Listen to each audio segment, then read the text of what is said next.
আমাকে ধর্ম ইসলাম বিচ্ছে ভাইরাল হইতে চায়।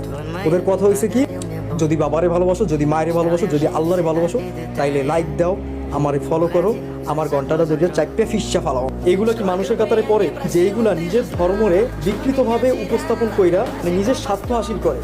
এগুলো মানুষ হইতে পারে না। তারপর ভিডিওর টপিক গেল, কমেন্ট বক্সে আসি।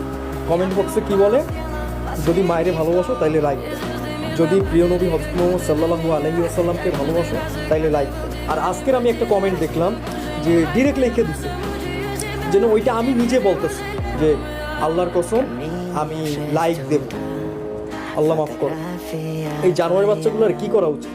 আর এগুলো তো লিমিট নাই, নাটক, সিনেমা, খেলা, মানে যেখানে পারে সেখানে এইসব দেয়। আর মানুষ কি করবে? মানুষ এগুলো বাধ্য হয়ে করে, কারণ আমাদের ধর্ম একটা ভালোবাসা, একটা ইমোশনের জায়গা। তো সর্বশেষে এইটাই বলবো আমি যে এই সব নিকৃষ্ট ধর্ম ব্যবসায়ীদের কথায় আপনারা না লাইক করবেন, না সাবস্ক্রাইব করবেন, না ফলো করবেন, কিচ্ছু করবেন না। আর আরেকটা কথা বলি যে আল্লাহ এদেরকে হেদায়েত দান করুন। অবশ্যই এগুলো লোক আছে পৃথিবীতে যারা এগুলো কাজ করে। আপনারা যদি ওদের লাইক না দেন তাতে আপনাদের কোনো গুণ হবে না, ঠিক আছে? অবশ্যই আপনারা যদি নলেজ চান, অরিজিনাল নলেজ, ওগুলো আপনি পাবেন একমাত্র এক জায়গায়, ওইটা হলো কোরআন।